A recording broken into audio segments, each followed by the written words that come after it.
Dejé a mi hijo enfermo con mi hermana porque ya no podía soportarlo. Cuando regresé, estaba muerto. Sé que el título ya hace que parezca un monstruo. Y honestamente, tal vez lo soy. He reescrito esta publicación al menos 20 veces porque cada versión hace que me odie más. Pero necesito decirlo en algún lugar, porque la culpa me está destruyendo y nadie en mi vida real entiende realmente lo que estaba ocurriendo dentro de mi cabeza durante esos meses. Ahora tengo 34 años. Mi hijo Isen murió hace 6 meses. Tenía 8 años. Y antes de que alguien pregunte. Sí, estuvo enfermo casi toda su vida. Cardiopatía congénita. Múltiples cirugías. Visitas constantes al hospital. Medicamentos. Miedo permanente. Cuando Isen nació, los doctores dijeron que su condición era grave, pero manejable. Al principio pensé que podría soportarlo. Siempre escuchas historias de madres convirtiéndose en superheroínas por sus hijos.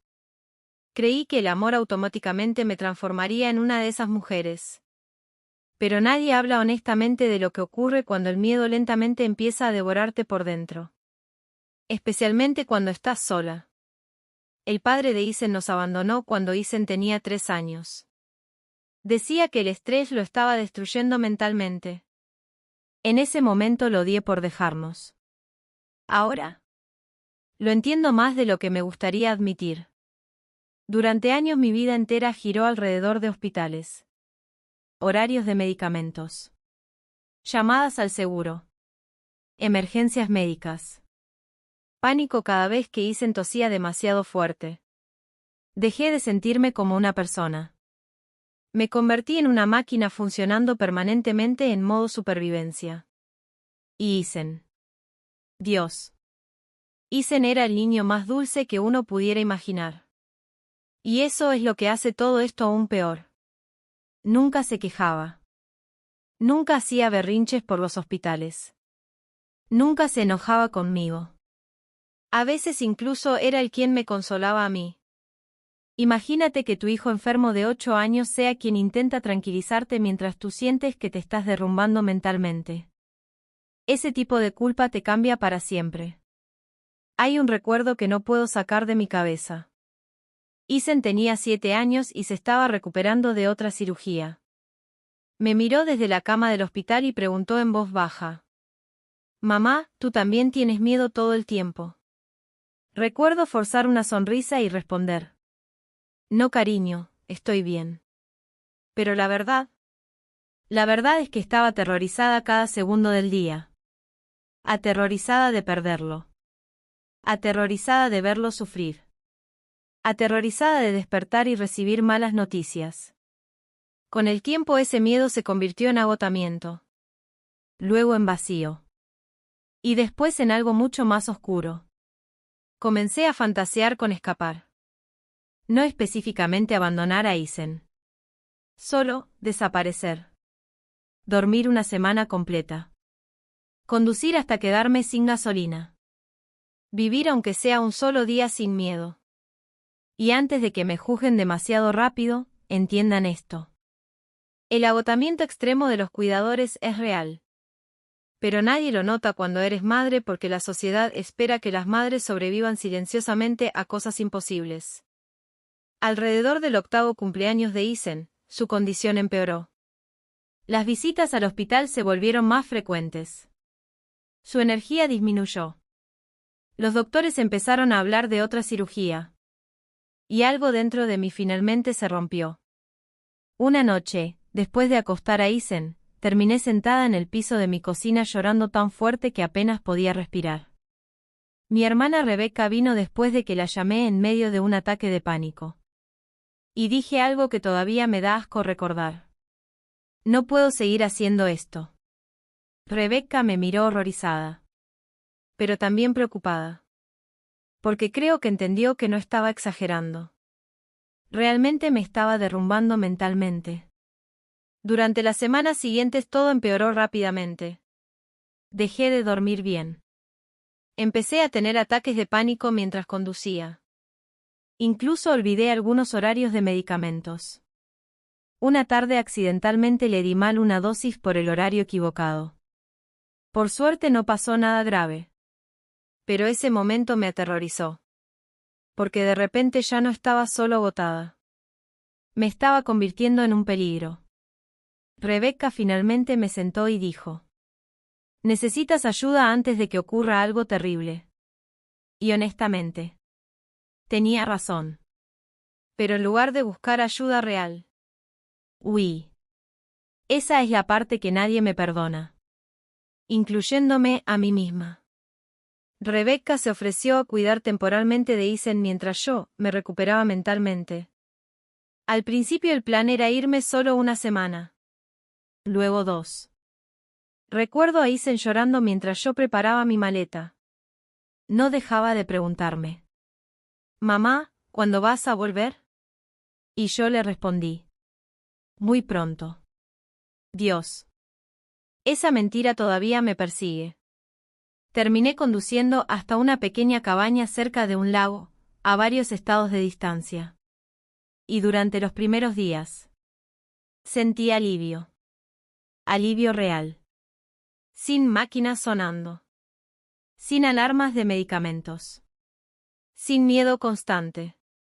Solo silencio. Y en el instante en que me di cuenta de que sentí alivio estando lejos de mi hijo enfermo, empecé a odiarme. Rebecca me llamaba constantemente para contarme cómo estaba Isen. Al principio respondía todas las llamadas. Luego cada vez menos. Hasta que a veces simplemente no contestaba. Porque cada conversación me arrastraba nuevamente al miedo del que estaba intentando escapar desesperadamente. Seguía diciéndome a mí misma que solo necesitaba un poco más de tiempo. Unos días más. Una semana más. Después volvería más fuerte. Más sana. Más estable. Esa era la mentira en la que vivía. Mientras tanto, Isen seguía preguntando por mí. Rebecca me contó que empezó a dormir abrazando uno de mis suéteres porque todavía olía a mí. Cuando me dijo eso, me encerré en el baño y lloré hasta vomitar. Pero incluso entonces, no regresé. Esa es la parte que sé que la gente jamás entenderá. Y honestamente, yo tampoco la entiendo. 3 semanas después de irme, Rebecca me llamó a las 2:13 de la madrugada. Recordaré esa hora exacta hasta el día en que muera. En cuanto escuché que estaba llorando, supe lo que había pasado. Isen había sufrido un paro cardíaco durante la noche. Los paramédicos intentaron reanimarlo. No pudieron. Recuerdo dejar caer el teléfono y gritar tan fuerte que después un vecino tocó la puerta pensando que alguien había sido asesinado. El viaje de regreso se sintió irreal. Como si mi mente se negara a aceptar lo que estaba pasando. Seguía pensando: esto no es real. Esto no está ocurriendo. Lo voy a ver cuando llegue. Pero cuando llegué a la casa de Rebecca, la habitación de Isen estaba vacía. Y ese silencio casi me mata. Todavía había juguetes en el piso. Sus pequeños zapatos junto a la puerta. Los dibujos animados pausados en la televisión. Pero Isen ya no estaba. Rebecca me abrazó mientras yo me derrumbaba llorando. Y jamás olvidaré lo que me susurró. Él quería a su mamá. Esa frase destruyó lo poco que quedaba de mí. En el funeral, las personas me miraban diferente. Nadie me culpaba directamente. Pero podía sentirlo. El juicio. La confusión. La pregunta silenciosa. ¿Cómo una madre puede irse? Y honestamente, yo misma me hago esa pregunta todos los días. Durante meses después de la muerte de Isen me derrumbé completamente. Dejé de comer. Casi no dormía. Empecé a tener pesadillas constantemente. A veces despertaba convencida de haber escuchado a Isen llamándome. Empecé terapia porque mi hermana prácticamente me obligó. Y durante una sesión, mi terapeuta dijo algo que al principio me hizo enfurecer. Me dijo: no estabas intentando escapar de tu hijo.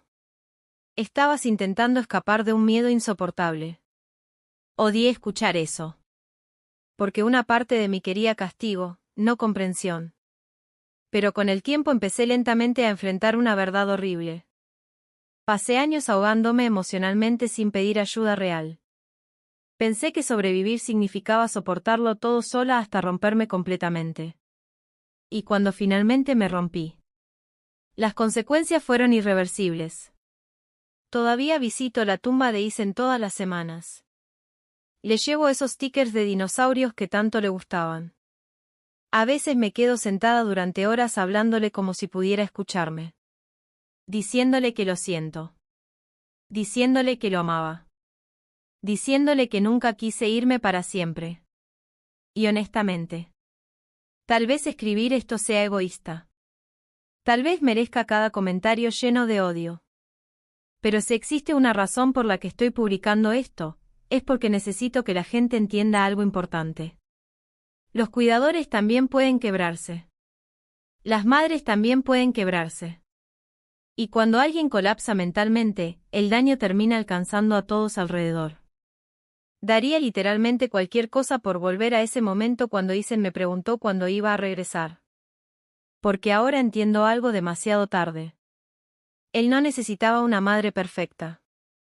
Solo necesitaba que yo estuviera ahí. Actualización. No esperaba escribir una actualización. Honestamente, después de leer muchos comentarios, casi elimino toda la publicación. Algunas personas me llamaron monstruo. Otras dijeron que Isen murió creyendo que su madre lo abandonó. Y quizás sea verdad. Ese pensamiento ya vive dentro de mi cabeza todos los días. Pero algo ocurrió la semana pasada que me cambió lo suficiente como para volver a escribir. Rebecca me pidió que fuera a su casa porque encontró algunos dibujos de Isen mientras limpiaba unas cajas viejas. Al principio casi dije que no. Todavía me cuesta entrar a esa casa. Todo ahí se siente emocionalmente embrujado. Pero finalmente fui. Pasamos horas revisando papeles, juguetes y tareas escolares antiguas. Entonces Rebecca encontró un dibujo doblado dentro de uno de los cuadernos para colorear de Isen. Era un dibujo mío y de él tomados de la mano junto a un lago. Y debajo había una frase mal escrita que decía: Mami volvió. Me derrumbé completamente llorando. Porque Isen hizo ese dibujo antes de morir. Todavía creía que yo volvería. Todavía confiaba en mí. Y de alguna manera eso dolió incluso más que si me hubiera odiado. Más tarde esa noche, Rebecca me confesó algo que había ocultado durante meses. Me dijo que Isen me defendía constantemente mientras yo estaba lejos. Cuando las personas preguntaban dónde estaba yo, él respondía: Mi mamá está enferma, pero me ama. Escuchar eso casi me destruyó. Porque de alguna forma mi hijo de 8 años entendía el colapso mental con más compasión de la que yo fui capaz de tener conmigo misma. Todavía no creo que algún día pueda perdonarme completamente. Y quizás no debería hacerlo. Pero la terapia lentamente me ayudó a entender algo importante. Castigarme para siempre no va a honrar a Isen. Vivir diferente quizás sí. Así que recientemente empecé a hacer voluntariado en un centro de apoyo para padres con hijos enfermos crónicos. Principalmente escuchando. Ayudando a madres agotadas durante noches en hospitales. Llevando café. Acompañando personas durante ataques de pánico. Y cada vez que me siento junto a una madre que parece estar a punto de derrumbarse emocionalmente, le digo algo que desearía que alguien me hubiera obligado a entender años atrás. Tienes derecho a pedir ayuda antes de romperte. No después.